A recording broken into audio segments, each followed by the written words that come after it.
we go.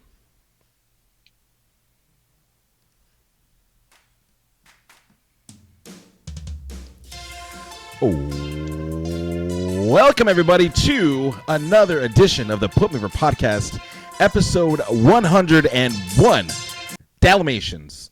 Oh, no, what happened? Something happened. Something happened. Uh-oh, here we go. We're getting the problems with GarageBand. Like, I knew it was too good to be true. Let's try it again. All right.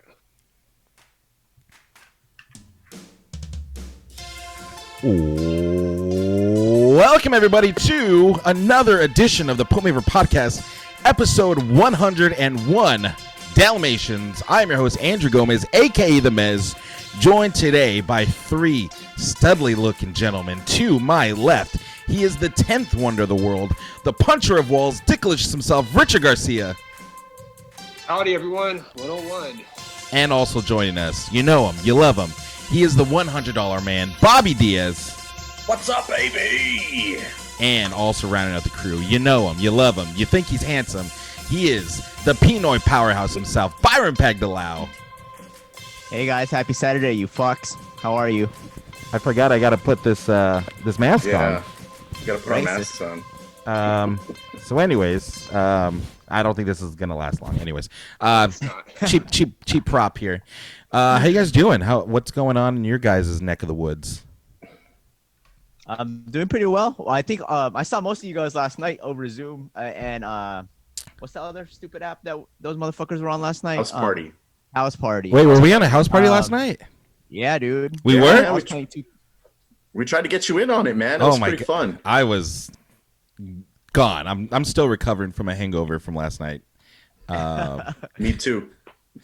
I drank 5 White Claws and I feel okay. I don't feel too bad right now. See, I don't know how you did it. I think I have like 4 White Claws in the studio right now, and then there's like 3 more down. I think I probably drank like 8 White Claws. It was the Jameson shots that really got me. But we're in Oh, yeah. quarantine, you know. Fuck it. I'm not driving nowhere. I know, right? Saving money, staying home. That's true. That's true. How about you, Dickie boy? I don't know. I mean, I feel better. For some reason, I was coming out with something last night. Uh-oh. Couldn't really sleep last night, but I feel better now. I'm gonna power through this podcast. So let's get it going, guys. Yeah. Before we get into all the craziness that's happening in the world of professional wrestling, you know we got to give it up to our sponsors. Give it up to LapelYad.com if you're in the market for some wrestling merchandise. Look no further. Go to LapelYad.com. Use our promo code PutMeOver, and in turn, that website will put you over, and you get 20% off your entire order. Check them out. They're always dropping hot fire, so definitely go check them out. And speaking of hot fire, you know we got to give a giant shout out to our friends at Grudge Match Brand and Grudge Match Brand on Instagram. Go check them out. Huge sale going on right there. They actually going to be releasing a new T-shirt. It's a Bad Brains, Bad Booking mashup, which it's perfect. So It's fire, dude. I think definitely. I'm gonna buy that shit. That shit looks amazing. Yeah, Can't I wait for dope. that one. definitely. It's perfect. I love that it's Titan Towers. It's beautiful. This is bad booking. Yeah, it That's says so Bad good. Booking. It's so good. So definitely go check out Grudge Match Brand. Turn on the notifications to stay up to date on all their latest and greatest drops. And also, you know, if you're feeling froggy, go to our website, putmeover.com, for all of your Put Me Over podcast merchandise wants and needs. We got hats. We got stickers. We got, I don't know. You name it, it's on there, Whatever dude. you want.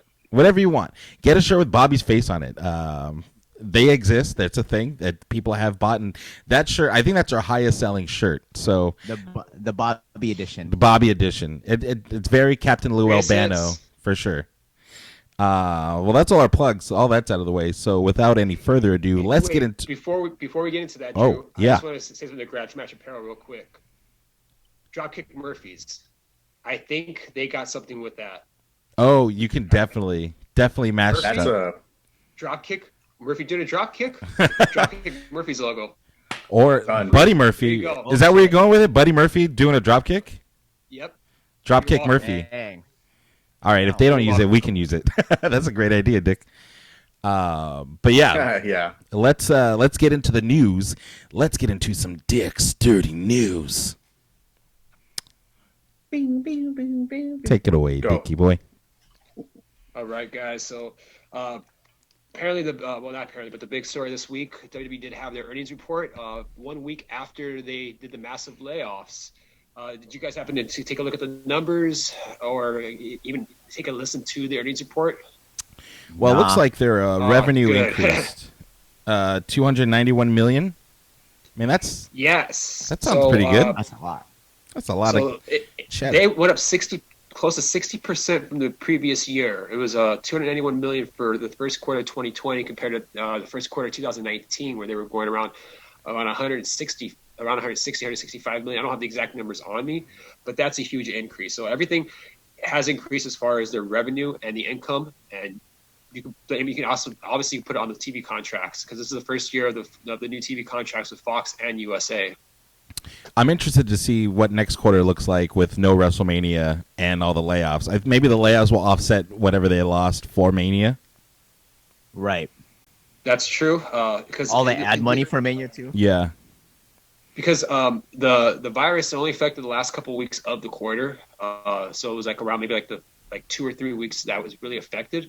For the most part, it was pretty much unbothered by it. But the next earnings report will determine whether or not at least the layoffs are justified as far as what WWE did, and to see how much revenue, if it does change or if it doesn't change. I don't think it's going to change a whole lot because those TV contracts they're set in stone. They're going to be good. Oh yeah. You might see some slight changes as far as their audience goes, their attendance goes, because from what it looks like, they're not going to be live shows for a good while. I mean, definitely not in April, definitely not in May. Money in the Bank is going to be, it's more than likely going to be at the PC, and then they're going to shoot some of it at their headquarters as well. So it's a safe bet to say May's live shows are going to be gone. And even during the during the conference call, they were asked like, what is going to be this? How are they going to adapt to it? And Vince McMahon pretty much said, things are just changing as they go. Nothing's set in stone, but they will adapt to it because that's what the company's best known for, is to adapt under certain situations. But I got out of it was just, there was more questions than answers as far as what the future holds. Yeah. I don't see what they can like. This doesn't happen ever, like in anything. So it's kind of hard to give answers when this is the first time you're going through it. Yeah. And plus, like you said, the numbers are going to be more affected towards the end, and this quarter is going to be fully affected by the numbers more so. So we'll get a better gauge of how badly it's getting affected by this whole pandemic. Yeah. I do want to say real quick though that the profit or the overall profit was around 53.3 million compared to with last year was like they had lost 6 million. So that just goes to show you when those new TV contracts kicked in. Yeah, they're making a lot of money. That's huge. That's just crazy, insane. And then people wonder why they keep going back to Saudi Arabia too, because they're just making money, dude. Dude, money. I can't even be mad. That's a lot of fucking money, man. Shit. Any other highlights from the call? And we don't know about Saudi Arabia as well because they may not go back this year. They're definitely not going back anytime soon. Yeah, that would be crazy if they did that. That'd be wild. I could see them doing it, like for sure. I wouldn't be surprised at all, because the next show's gonna be around November, so I think October, November. So we'll get by then maybe things will change and things will start opening up, not only here but all around the world. Yeah, I think the big takeaway from what I saw was that Vince was blaming Brock Lesnar, the absence of Brock Lesnar. Well, really? He said because Brock Lesnar's not on there, that's the reason why people aren't watching, and it's hard for his new talent to get over. But it's just like fair. It is. I guess his point is it's really hard to get over without a live crowd too. Like imagine trying to be a new talent and you're trying to ride this hot streak. You can't really gauge of who's doing. There's no barometer of success or how over a person is, because that's what the live crowd is there for, to see who's actually over, right? It's easier to tell in person versus in an empty arena, obviously. Yeah, so, I think all they can really rely on is like merch sales through WWE.com. That's like the only gauge, really. I think. Right. And the context behind that, it was that Vince was asked during the conference call, like, what do you attribute to Raw's ratings going down? And then Vincent mentioned that it's really hard to establish the new talent over. Primarily, he's talking about the NXT talent. After WrestleMania, we're seeing a huge influx of NXT talent coming into Raw, not so much on SmackDown. So, in Vince's eyes, he's attributing to that new influx of talent and not being over yet to the ratings decline. But if you look at the history, if you look at through the ratings and the history of the ratings, they've been consistently going down each year.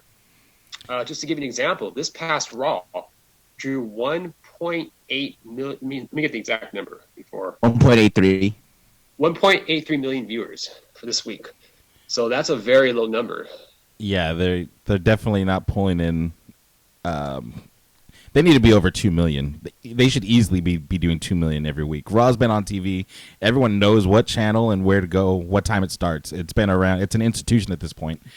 People should really be watching Raw, especially when everyone's home now, you know? And they really are the only form of entertainment that's still going at the moment. Yeah, there's that's a live show every week. People are there's probably more viewers for like replays of like classic games than Raw. Oh, I mean, ESPN, they're showing nothing but classic games. And more recently, the MJ documentary. How many viewers, Byron? Like 30 million viewers, I believe. Are you serious? It's only gonna get hotter, but that's understandably so because that shit's beautifully done. And it's so good. You know, it takes a look into the greatest athlete ever, but still. And it's also basketball is of course more mainstream than professional wrestling, so that's another thing we have to consider. But these ratings have been going back to WWE. These ratings have been going down consistently each year, and yep. A lot of people, they're not watching wrestling, maybe because of what's going on. They're watching the news. There could be a lot of factors into it, but it just seems like it's a consistent trend. And usually the shows after Mania, they hook people with Mania, right? And then they're hoping people stick around. It doesn't seem like that's the case this year. Yeah, I mean, you can even argue and say, "Oh, go for it." No, go. Yeah, it's pretty wild. You could say that after Mania, it's kind of like their off season because really their off season to really pick up until traditionally till we get closer and closer towards SummerSlam. Although you can make an argument and say, well, Money in the Bank because Money in the Bank is a huge pay-per-view for them. Yeah, Money in the Bank. I'm pretty excited about it. I'm pretty hyped about Money in the Bank this year. Dude, we should do something like live with that, man. That'd be cool. Maybe we'll do a live stream fun. for that. That would be dope. Like a watch along, maybe. Because you did, like they did with that. What is it? That Mania Crawl, or whatever. Yeah. I think we could do it. We can all just watch it, and that'd be cool. We can't have it like we can't have it on the screen, but we can watch and like react to it or something. I come up with some of my best jokes while I'm watching a pay-per-view with everyone. So, yes, there you go. So, what else we got, Dick? And then real quick, just one last thing regarding the conference call. Interim CFO Frank Riddick, he just summarized the layoffs, and I quote, "Given the current uncertainties of the potential impacts of COVID-19 on our business, we have reduced employee talent and other costs and delayed approximately $140 million in capital spending related to our new headquarters to strengthen our financial performance going forward and to ensure we have the resources necessary to execute our value creation strategy." Did you guys get that? It sounded like a lot of lingo. Yeah. So, he even said, like, in that statement that it was a cost-cutting measure, given what's going on with COVID-19. Not a lot of people know what's going to happen. So justifying the layoffs, but then delayed approximately $140 million in capital spending related to the new headquarters during this time. They're really going all out with this new building, dude. Sounds like it's going to be like Disneyland expansion levels of like money, just dropping money in a new building. Are they moving like for an update though? Are they going to move another PC to Stanford or something? Like, it sounds like it's going to be a ridiculous amount of money. Well, they did buy the new land for cheap, from what I'm hearing. So they did want to upgrade because they are getting bigger. Yeah. So going back to what Byron said, like it is time for them to upgrade. Yeah, and I'm going to apply for a job. Well, I mean, you might want to wait till after this Yeah.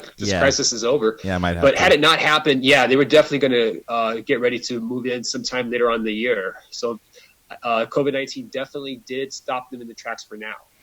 Do you think Vince McMahon's going to bring the Tyrannosaurus Rex skull to his new office, or is he going to just have a full-on dinosaur now? You're gonna walk in full on It's a dinosaur. It's gonna be like Jurassic Park. Yeah. You walk in, huge dinosaur. What else we got, Dick? I don't know if you guys heard about this one, but apparently there was a whistleblower that apparently was working for WWE, and he leaked out some information regarding their work environment. And it was an employee by the name of John who was talking about how Cena? work was behind the scenes. John Cena? Imagine. Well, actually, no, it was John. So they didn't give his real name, but he was saying how they weren't maintaining social distancing even in the back. I mean, you could clearly tell on camera the guys weren't, especially the commentators, they weren't maintaining social distancing. But that's along the lines of that. They have to touch other people. He even went to their local government to shut down the tapings and enforce a stay-at-home order so that his colleagues can stay home and be safe without the fear of losing their jobs. So WWE went public and denied the accusation. But Of course. Yep. it is a pressing concern, especially if they really aren't doing that backstage. I mean, yeah, it's They're full essential production. business, bro. Yeah. What are you gonna do? I know you can do it. I guess you can just at this point you can do whatever you want. I mean, it's like the grocery store workers are fucking standing next to each other without social distancing because they have to, you know. So I guess it applies here as well, since they're I mean, essential. meat plants, it's really hard for them to maintain social distancing. And this past week, we've been hearing nothing but stories about meat plants getting shut down because the workers are contracting COVID-19. Jesus. Yeah, I did hear that. That's pretty crazy. that is crazy. I was wondering. I'm just waiting for Vince to be.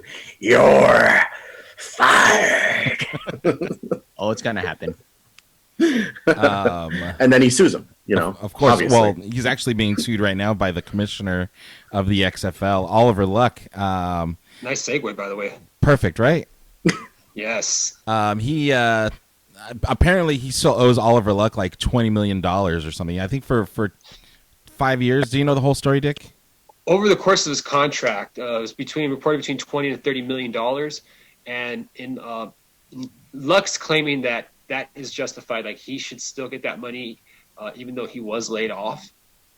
I mean, So he's going to go to court for it. He's going to sue over it because we don't know what's going to happen. More likely, it could be settled out of court. He could get none of it. He could get all of it. We really don't know. But it is a pretty fucked up situation for Oliver Luck to be in. and Oliver Luck He's is unlucky to be in that situation. he's Oliver Unlucky. There you go. He actually he's like very well respected in the world of sports. He's not just a CEO that was brought in. He ran No. the NCAA, correct?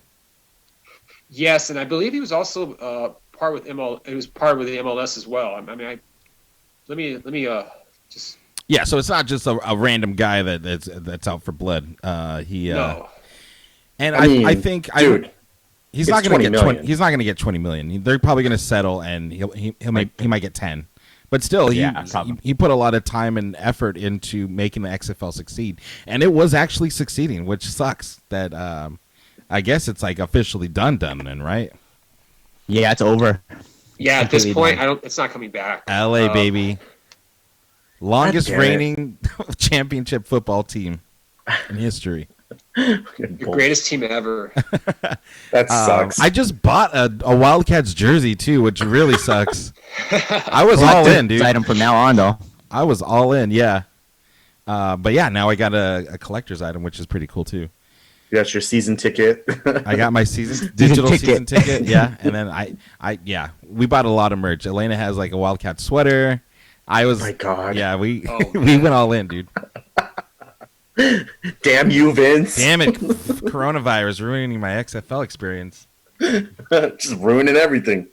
Anything And else? Vince had the money. Vince did have the money to have the season last for at least 3 years, and then by the fourth year or so, he was going to determine whether or not the XFL was going to succeed. So he actually was going to put effort into it. But then once he saw what the coronavirus was going to do, he just said, you know what, it's not even worth it. And this is and the XFL, from my understanding, is that it's the first sports league in North America to be shut down permanently.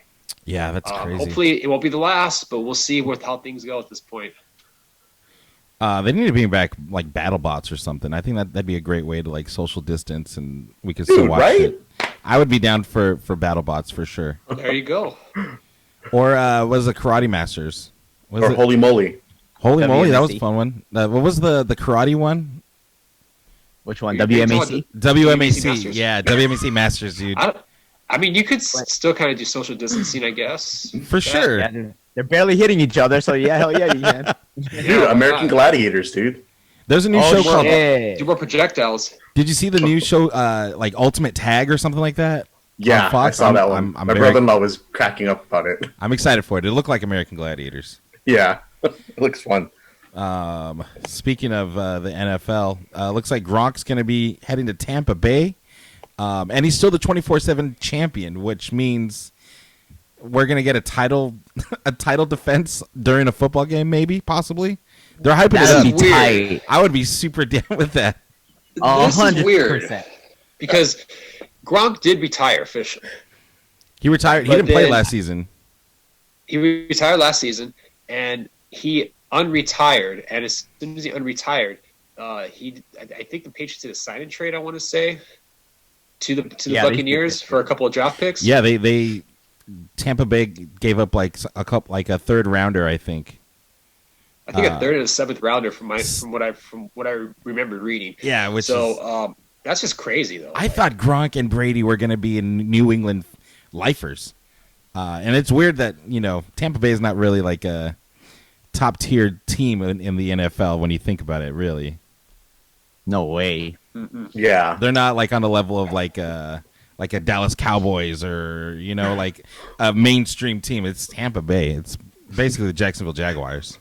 I'm just running it through my head with all the Shout out to the Florida match football challenges fans. that'll happen. Like, it's all going through my head right now.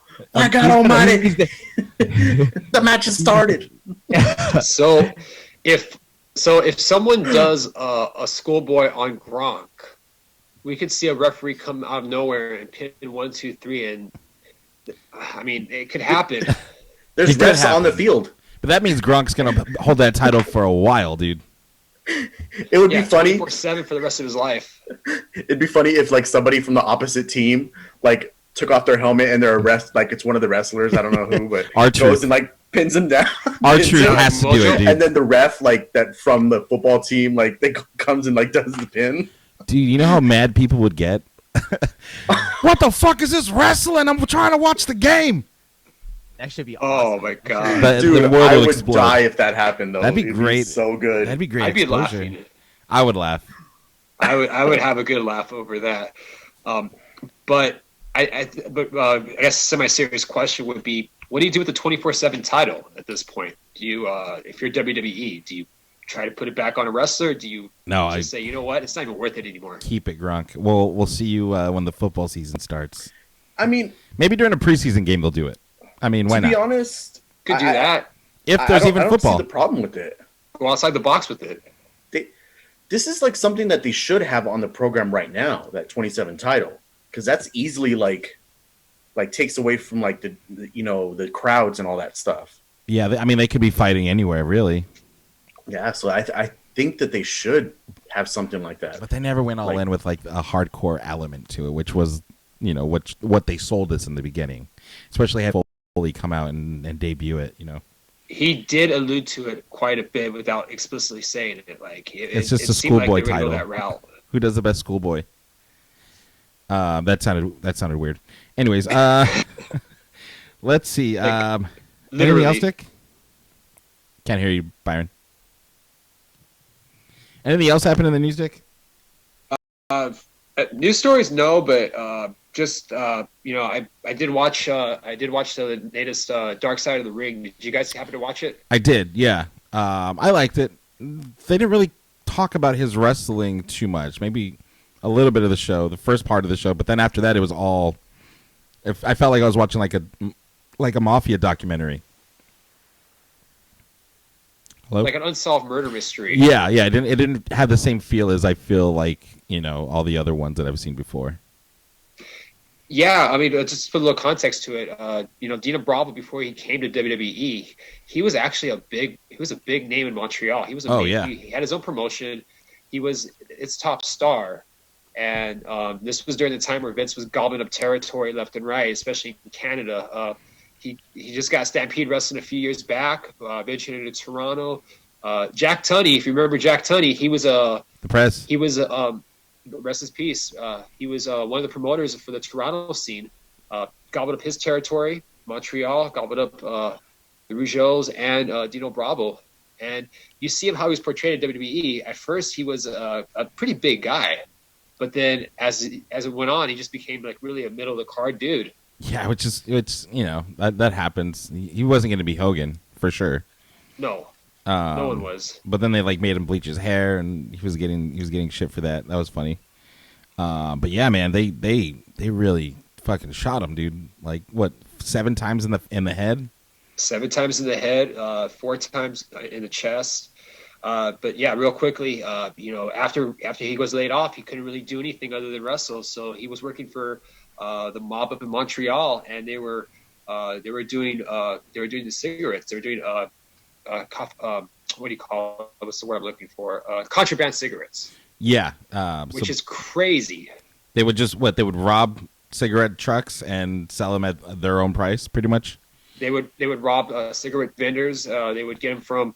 I didn't know this one. They would get them from like the First Nations, and the logic behind it was because it was that much cheaper to buy them from the reserves compared to buying them in the stores in Quebec, because they would tax the shit out of you for cigarettes. Yeah, I didn't know that. That's pretty crazy. It reminds me of that over cigarettes. That scene from Goodfellas when it shows Henry growing up and how he used to sell cigarettes outside of factories and shit.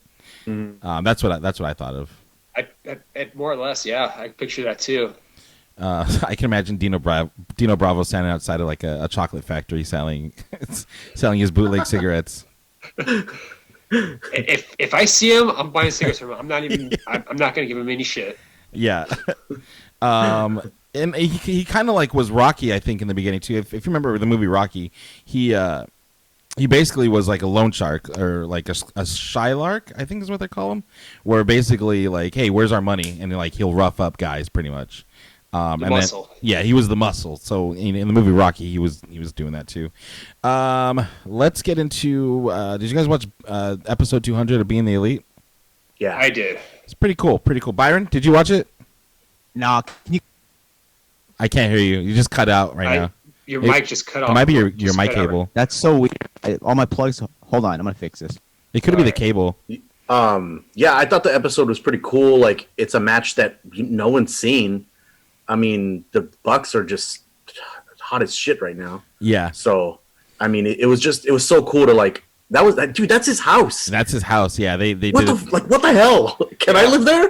What's that? That's like a rancho, right?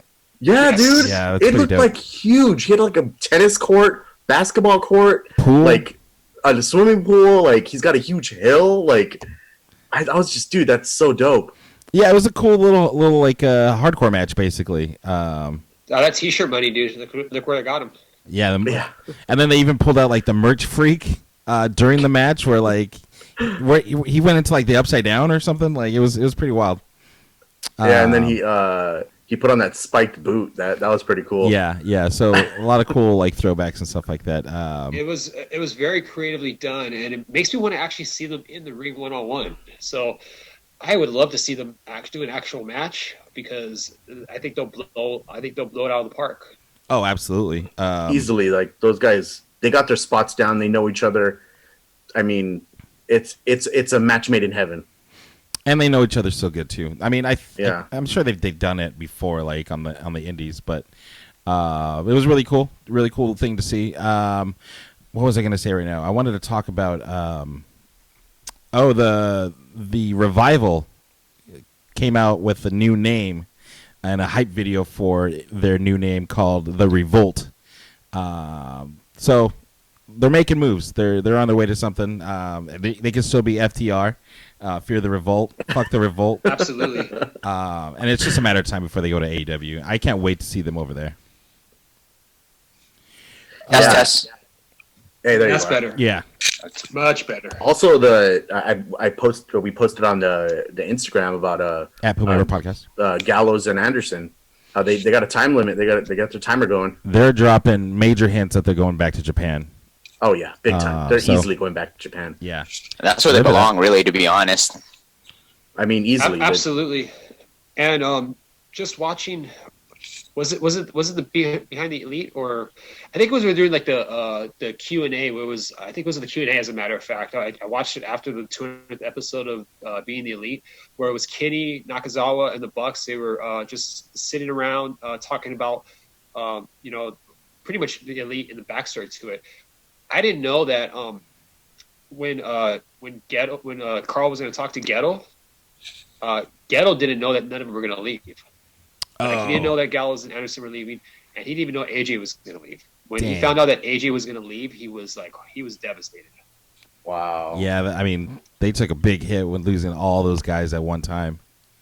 Also Shinsuke Nakamura as well. I was just gonna say that, yeah. And then Kushida. But they recovered so quickly, though. Like, that's just it was crazy how, like, right after that they recovered. Well, there's no loyal. Yeah, Oh no, for go it. ahead. I said there's it's wrestling. I mean, the wrestling business has no loyalty. I mean, if you can find a better deal, a better opportunity, you better take it. And then, of course, New Japan. It's easier to recover from losing things like that because everything's so spread out, so you have time to plan. And there's always versus if they left a big promotion that has a weekly show, then you're fucked. So. Yeah, for sure. I don't know. New Japan, I feel like they just have a formula of like making guys. They don't really rely on one name. They rely on their roster to put on good matches, which is why I like New When it comes Japan. to talent, Ghetto he knows how to pick talent out.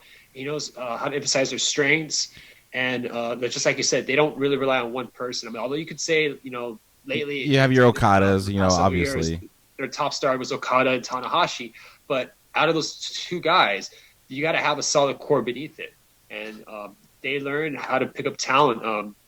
When those four left, Kenny Omega rose up in value. Tetsuya Naito rose up. You Naito's also a shit, had dude. the return of Kota Ibushi, Mhm. and that helped a lot. Tanahashi even went through a renaissance as well. And then you have the Tongans. You still have the Bullet Club doing their thing, the Firing Squad. You still have a lot of good stuff. And the thing with New Japan is they just know how to write a good story. They don't overproduce it. They just this is what it is. It's like basic storytelling. It's perfect. They got it down to a T. I mean, dude, look at Jay White. Like, he instantly turned it up. Oh yeah. It's, I don't know what it is, man. No matter what happens over there, they're easily like flip the switch and they're on to another thing. So they know what they're doing. I wish WWE would take a page out of their book. And Japanese audiences too have a bigger trust. It seems like they're into long storylines, and it's a lot easier to do it when things are spread out. So yeah, they shouldn't mess with the formula they have right now. Yeah. Speaking of messing with formulas, let's talk about Raw, dude. You said the ratings were down, and it's not a surprise, really. They're not really putting out anything really worth sitting down for 3 hours to watch. A couple highlights here and there, but overall, Raw's kind of just. It's always kind of been hard to get through, but even more so without a crowd. I feel like now, Right.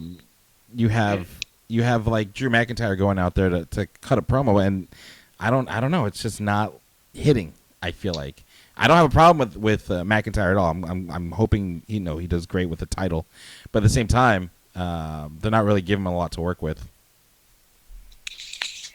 Yeah, It's kind of hard. It's kind of hard at the same time because they don't have their full roster. You could say Kevin Owens hasn't really been there since WrestleMania. I don't know if he's living in Florida. My assumption is that yes, he is.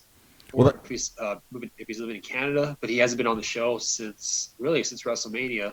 So that kind of leads into something that I want to talk about. The fact that we're going to get a Drew McIntyre versus Seth Rollins title match at Money in the Bank, which kind of doesn't really make a whole lot of sense, considering that Rollins just lost his feud with Owens.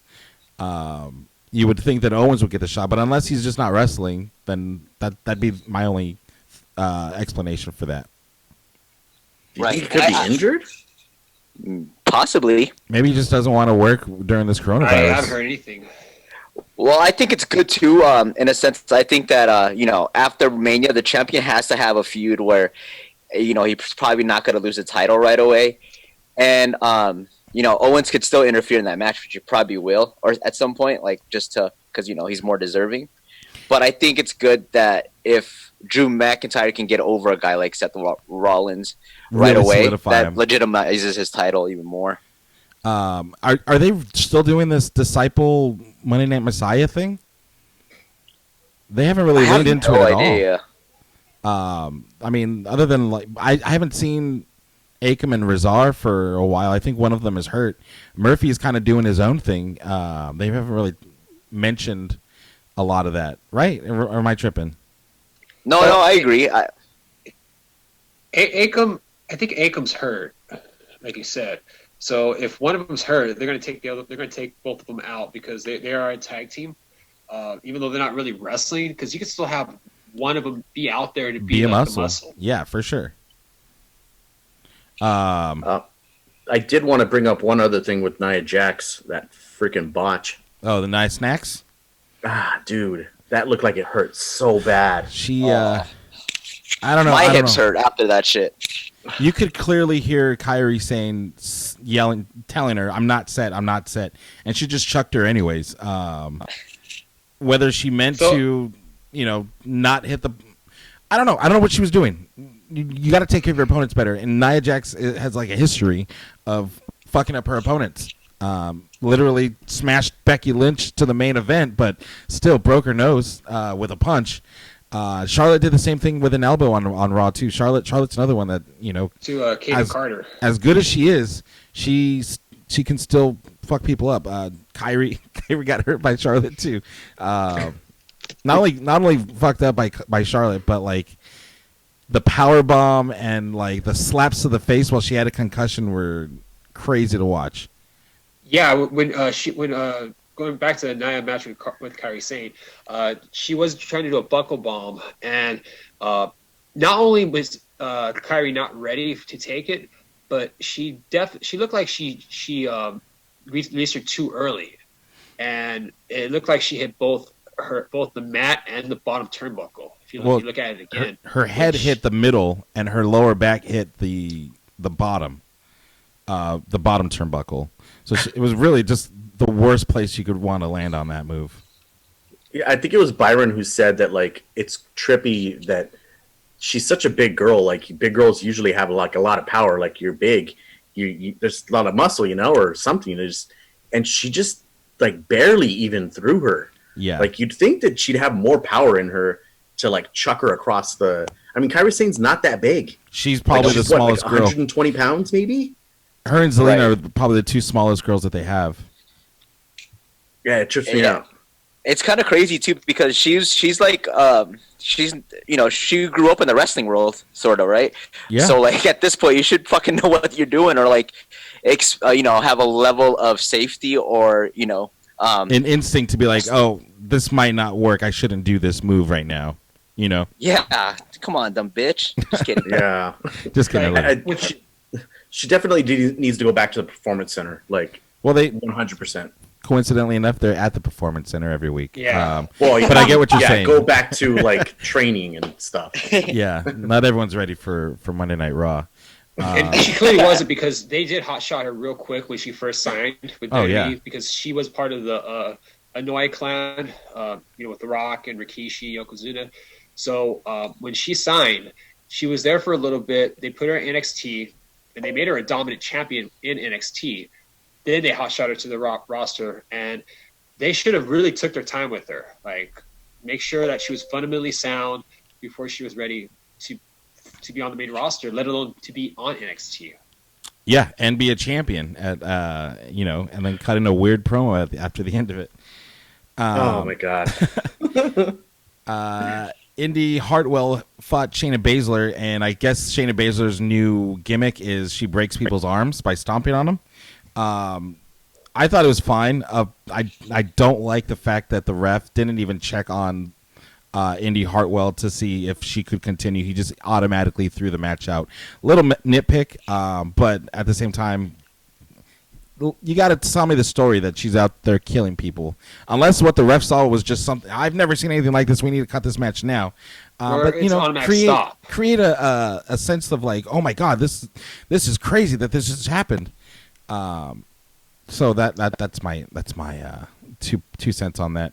Other than But that, on the one hand, it does make her look dominant, though. oh, absolutely, it makes people think, oh shit, this girl's scary. But as far as like a storytelling way to do it, I feel like they could add more drama to the act of, holy fuck, this girl's arm has just been ripped off its socket. They could do a lot more of build up in that moment, I guess. I agree. Other than that, Raw was kind of just blah. Murphy was in a qualifying match with against Rey Mysterio. Great match. It was a very good match. Mysterio is consistent in the ring. Eddie Murphy's very good. He can work with. I think he's earning his rep. He's earning his keep right now. Yeah. I think that's what they're trying to do with him, with Seth's group. Going back to the question of what's going on with Murphy, he's pretty much going to be like the number 2 guy, kind of like the Randy Orton to Seth.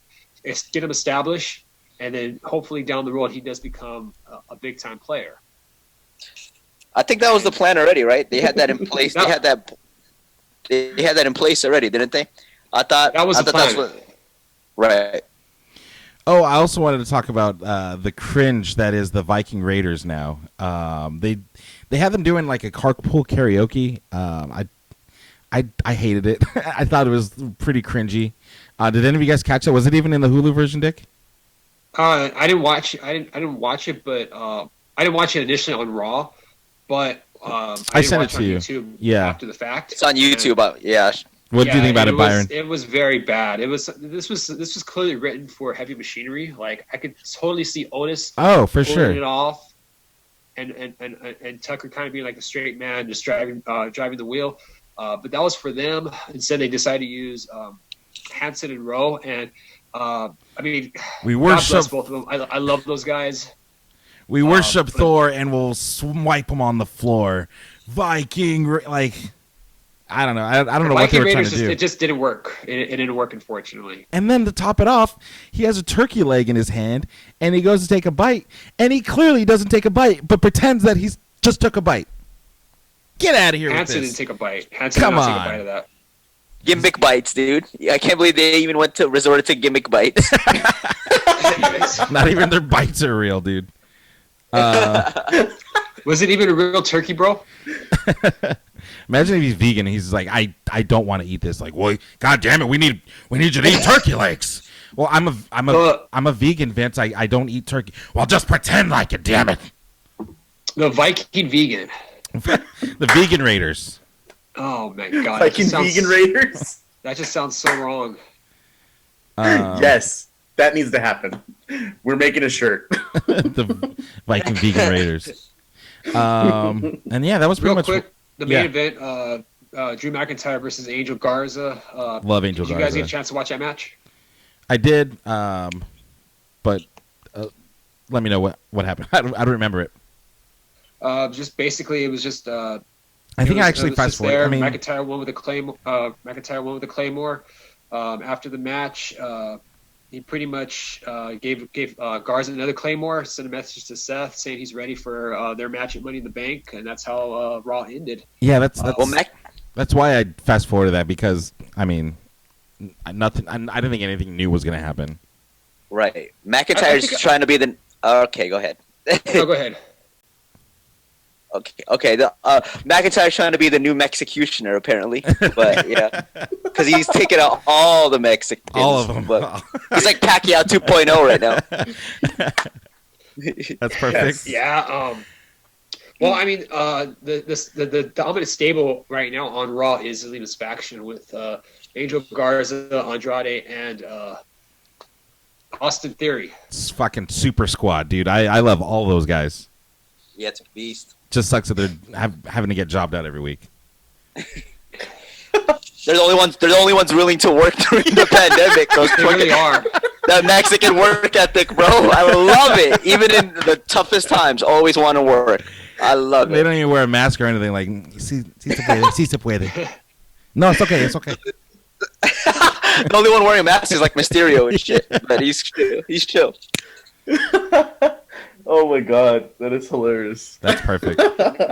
I'm dying over here. Let's talk about AEW. What were the ratings like this week, Dick? Do we have numbers on NXT versus AEW? AEW did outdraw NXT for this week, 731 to 665. So AEW did go up in the ratings. It looked like NXT went down a few percentage points, but NXT's 2-week lead did end. The streak once again, if you is look, over. The bigger picture of it is that if you look at the demos, every week AEW has been beating NXT in the demos. The key demos, they've been beating them. It AEW was is like just 16 to 40 or something like that. 18 to 30, 18 to 49. Yeah.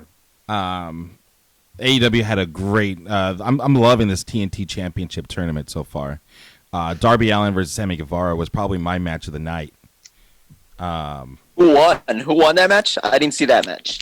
It was Darby. Darby Allin won that match. Of course he did. Which yeah. He's so hot. to be fair, I was a bit surprised by that because when they did wrestle last time, Darby did get the win. I was thinking maybe Sammy was going to get the win this time to break even, but seeing how the bracket's set up, it makes more sense to have Darby go against Lance Archer instead of Sammy against Lance because they're both heels. Yeah, and Darby's gonna sell his ass off. He's gonna get destroyed, but He's going to get destroyed. he's gonna look good doing it though.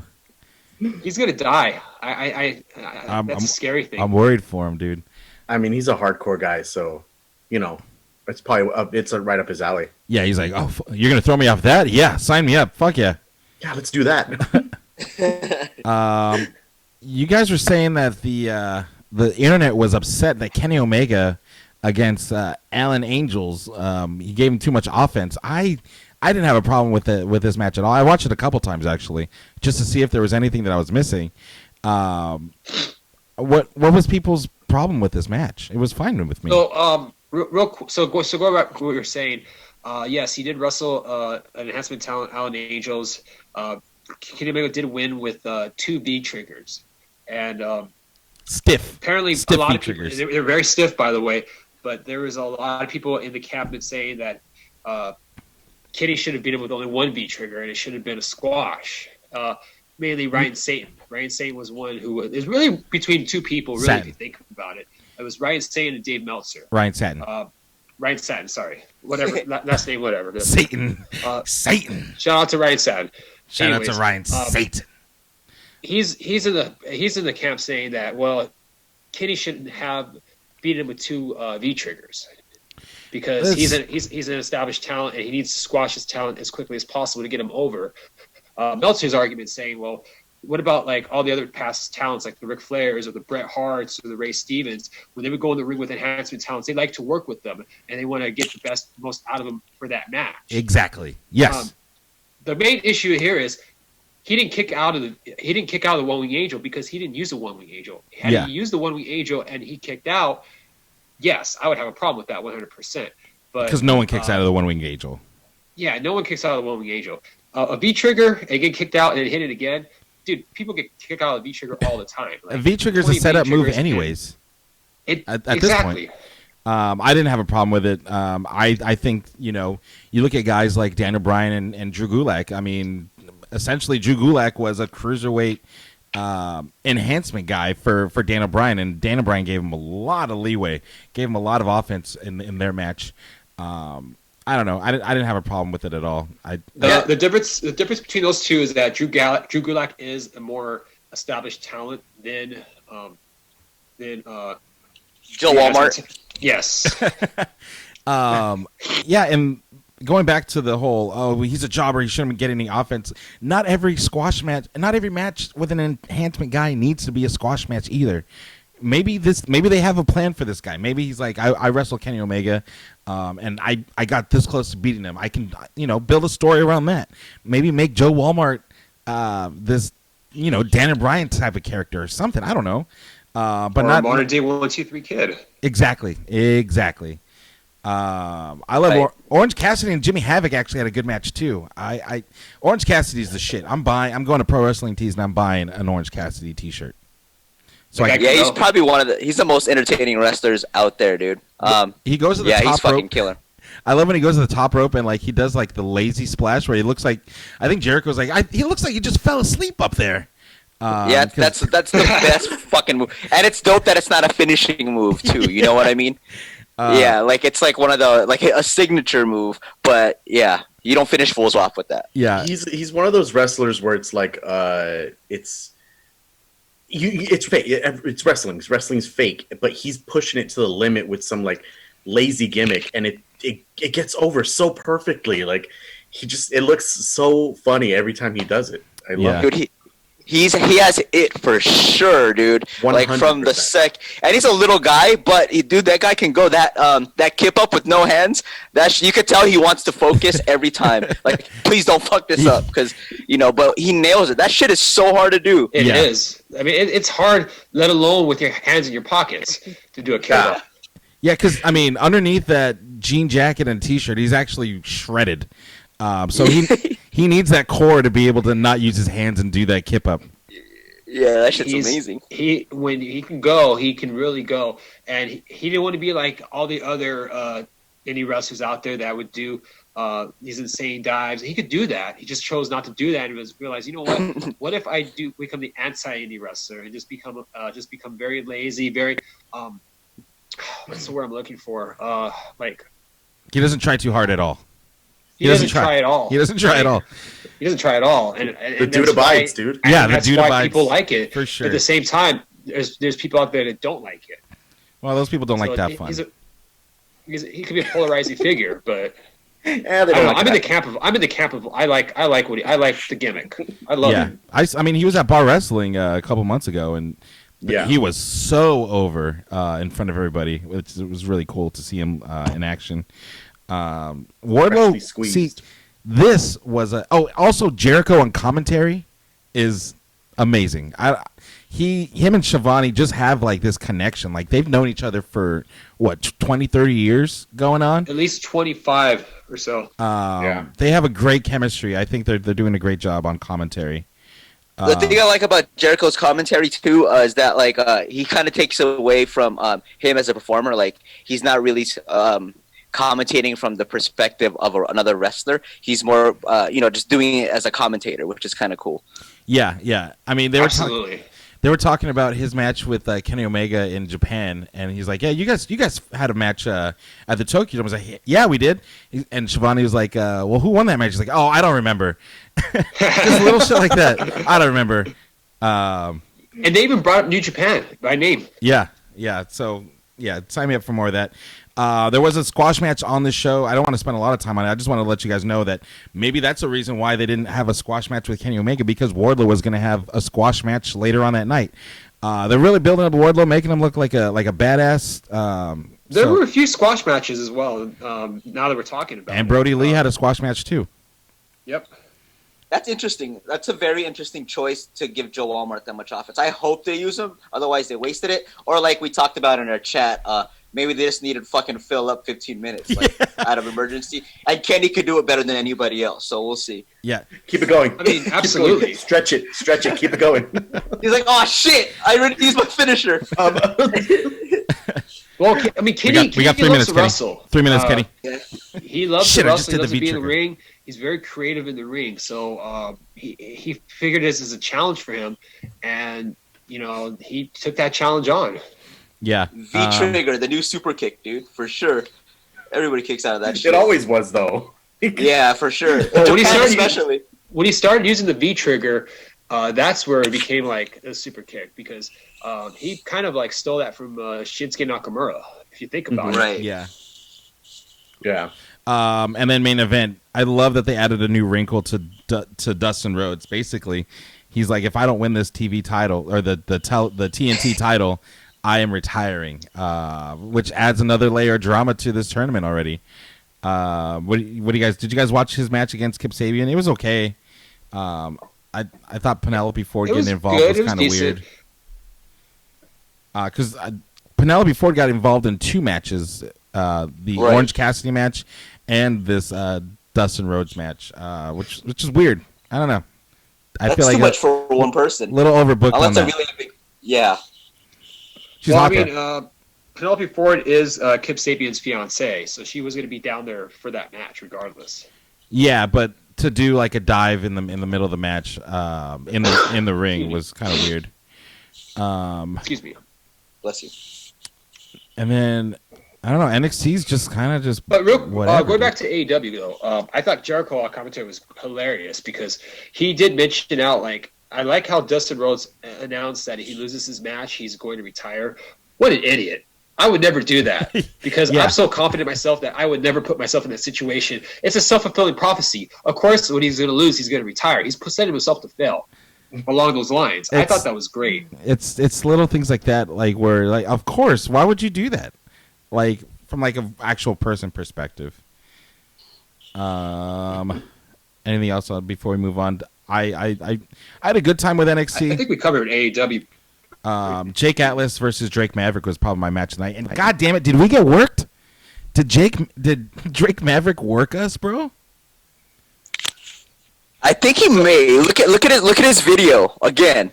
Like some of it seems pretty sticky, or maybe I'm just a skeptic. But I'm gonna watch that video again later and be like, Yeah, And then to top it off, they did use his video before the match. exactly. That's Oh, why I yeah. think we got worked. Hold on, guys. I gotta go get my tinfoil hat real quick. Well, wait, hold on. Wait a second here. Not only that, but they're really hammering the point that these are his last 3 matches in WWE, and he wants to make them all count. I love that Jake Atlas and Drake were talking in the ring, and he's like, "I need this," and he's like, "Well, I need it too. I want this championship too." And then even after the match, you could see Jake felt really bad that he had to beat him, but it is what it is. So definitely go out of your way and watch that match. Kushida and Tony Nese had a pretty good match. I want to talk about this Mia Yim, Jessie Kamea. Jesse Kamea, go for it. She should not be on TV. She is definitely not ready to be on NXT on the TV show. If you guys go back and watch this match, really sloppy, really just it was hard to watch. So it might have been one of my Essentially, it was just a placeholder for what was going to happen after the match. exactly. But she got a lot of offense in too on Mia Yim. I don't see anyone complaining about that. And at least Joe Walmart could go. This girl cannot go at all.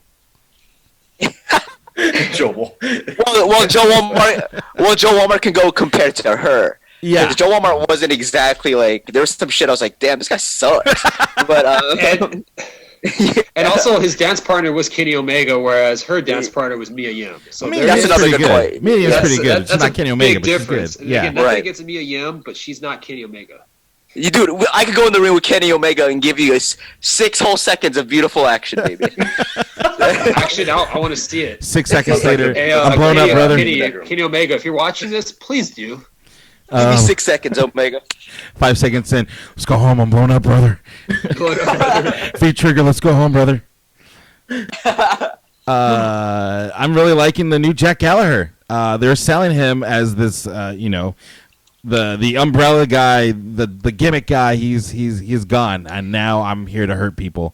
I'm all Right. in. You give him a chest tattoo, a chest piece, and this guy's a badass now. I'm all for it. dude. Right. He's no longer the English cuck, as I used to think of him.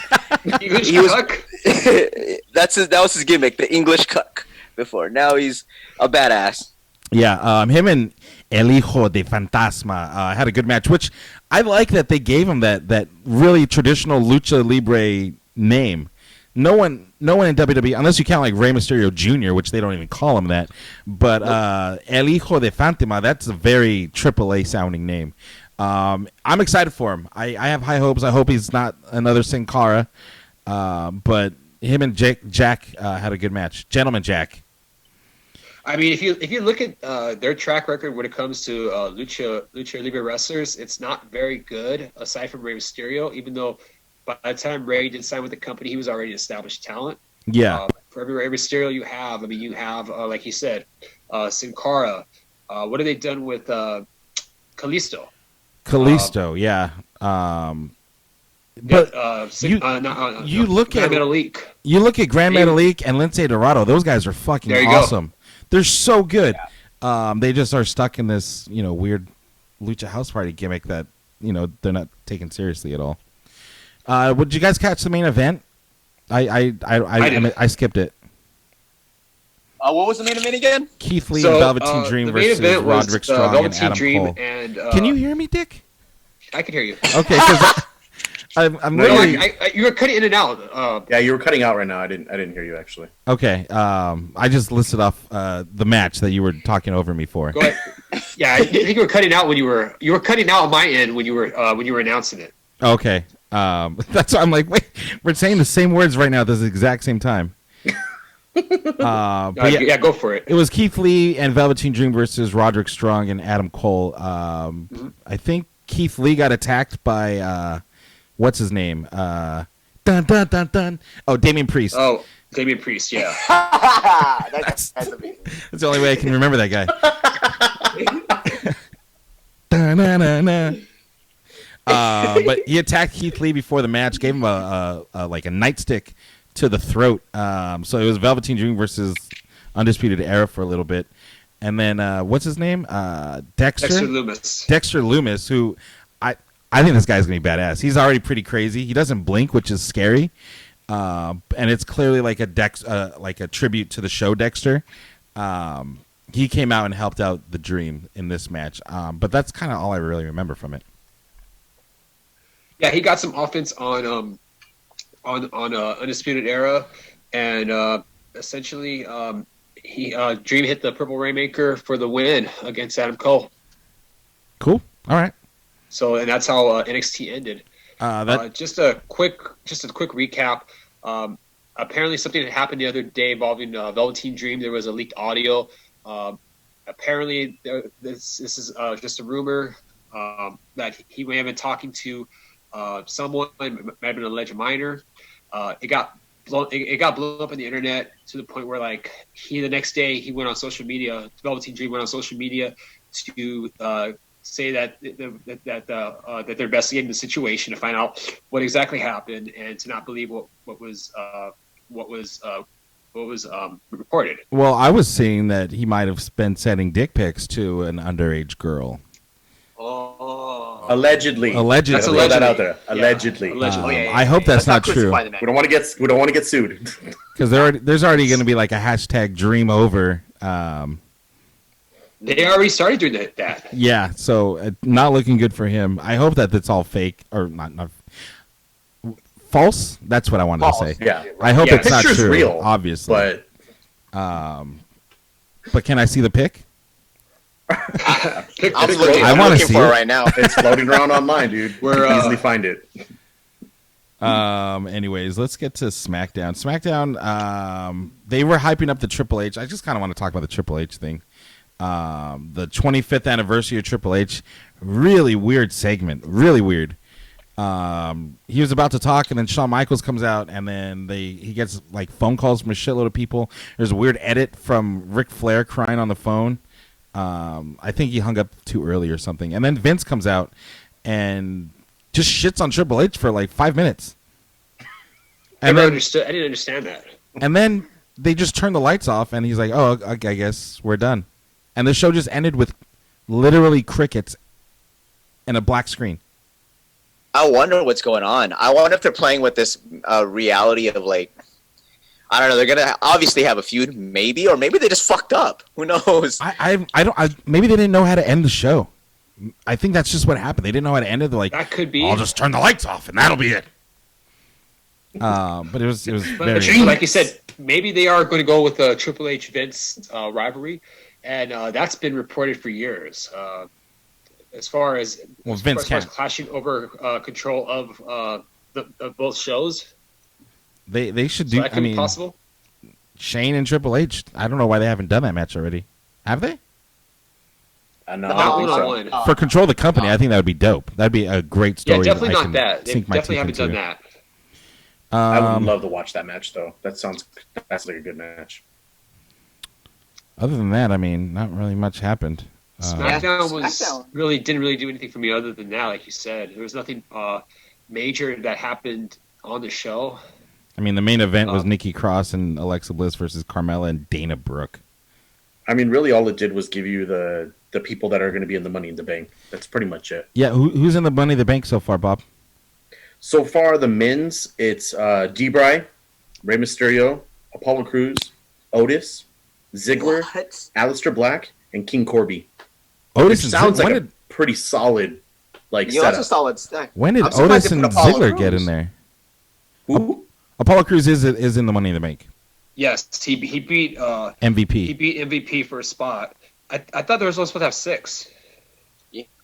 Well, it's a new format because it's not just a ladder match. They have the whole building to work with. It's gonna be sick. Yeah, dude. but they said 6 people were going to be in it. Oh shit! This would Yeah. this would not be the first time WWE changed shit on the fly without any explanation at all. Notice we haven't heard anything about Roman Reigns since WrestleMania. Insane. Like, Insane. not a mention, nothing. He just disappeared. You would think Yeah, that That's they'd at least be like, Roman Reigns is okay, by the way, everyone. I know we don't talk about him. I know he pulled out of WrestleMania, but he's okay. Let little Jimmy at home know what's going on with his favorite wrestler. yeah. That's true. There is it was a protocol by Vince to not mention Roman Reigns by name after he dropped out of WrestleMania. What's that? Pissed him off, dude. It's a protocol. Vince made a protocol of not having the announcers mention him by name. Yeah, it's pretty weird. But yeah, other than that, SmackDown was kind of just meh. Didn't really do Interesting anything for me. One thing I did hear that Money in the Bank's already been done. It's already been taped. Really? Yeah, so it's done. So they're probably editing him now, and I'm really looking forward to seeing what they fucking did because they're obviously editing some dope shit. Yeah. Like if it's anything like what we had at WrestleMania for both the gimmick matches, I think we're in for a hell of a time. Because if anyone knows how to make shit look good, it's WWE production for sure. Oh, for sure. They made Kane look good for crying out loud. Come on now. They did bring up Katie Vick quite a bit during this Triple H thing too, which was crazy to me. Pretty much Vince roasted him. And the Bailey segment as well. This is your life. Yeah, Vince roasted him pretty bad for like 5-10 minutes. And Vince also seemed kind of off too. I don't know. Maybe it was just me, but he seemed kind of off. And then I just want to talk about. I want to talk about the girls' Money in the Bank. Who's in that one? So far, women's is Asuka, Shayna Baszler, Nia Jax, Dana Brooke, Lacey Evans, Mandy, and Carmella. Okay. Damn, really? I think there's gonna be a lot Well, of I think matches. next week. I think next week on SmackDown it's gonna be Mandy Rose versus Carmella to determine who's gonna get that spot. Oh, really? Yeah, and then Otis versus Dolph Ziggler, and then it's going to be 6 people. So there's going to be okay, another so match that's next what it week, was. and whoever wins those matches are going to get the final spot. Why is Dana Brooke in this match? I don't know. Anyways. She's being used. To be honest, yeah. the women's does not look good. It looks like it's gonna be a botch fest. I mean, you got snacks out there. It could get dangerous. They probably had to edit like one move at a time so nobody gets hurt because Yeah. it's like editing. So they're like, all right, let's do this move. Take 2, you know? Yeah. All right. Cut. Beautiful. Print. Dynamite. I can see that happening. Anyways, you guys got anything else you want to talk about on the show? Oh, last thing. Yeah. Go for it. Last thing, I want to say shout out to WWE, their studio. I saw both the Big Show. I binge watched his whole series on Netflix. You watched the Big Show show? The whole fucking show. Oh my all 8 to 10 episodes. I was wow. hooked, buddy. I'm all about the Disney Channel type drama this guy's doing, and there's some special guests. I won't blow it. You guys probably ain't gonna watch it, but I'll make you watch it. There's a couple superstars and former superstars who make appearances, and on top of that, the other original WWE movie that's on Netflix, The Main Event, about that little kid named Leo, you know, who fights in the ring and stuff. Oh, I it's wanted to see pretty that. damn. It's so good, and no spoilers, but Keith Lee steals the fucking show. Really? Yeah, he's Oh, well, right. like the part, and he sings. He sings because his character is a smooth talking R&B. That's his wrestling character. Oh, but sign when he's me singing, up, I'm like, damn, this boy got pipes. All right, I'm gonna watch that tonight. He's a talented dude. I tried watching what the I'm Big watching- Show, and I couldn't get into it. It seemed very Nickelodeon to me. Nickelodeon, Disney I don't know. Channel. After watching The Chaperone, I don't trust him. We got to get these kids to the school. Anyways, that's what Triple H. I'm surprised Vince didn't mention The Chaperone. Oh man. Vince is still cashing in on those too. Shit. Um. But going back to Vince real quickly, Drew, you know, his best years were behind him. Whenever he's on camera, he is an old man. Go back and watch it. It was strange. It was very strange to me. He seemed kind of nervous. If Vince McMahon can be nervous, I feel like maybe he wasn't like he was. They just told him to go out there and fill time, and he just was trying to find words to speak. It was really strange. He's been flustering quite a bit whenever he's live. That's Yeah, what I've right. noticed. That's the word I was looking for. He seemed flustered. But anyways, I think it's old. He's old. Poor Yeah. guy. you guys good? I think we covered. I think we covered quite a bit this week. Yeah, we did, and we are getting closer to just keeping it an hour. We'll see. We're gonna have to trim some fat somewhere. Yeah. But thank you guys so much for listening, downloading, subscribing, watching live on YouTube every Saturday afternoon time, whenever that can happen. Podcasts will be out soon. But thank you guys so much for joining us. And never forget, we are the new World Order Professional Podcasting, and we will see you next time. Scene. And end stream. There we go. Byron, we need that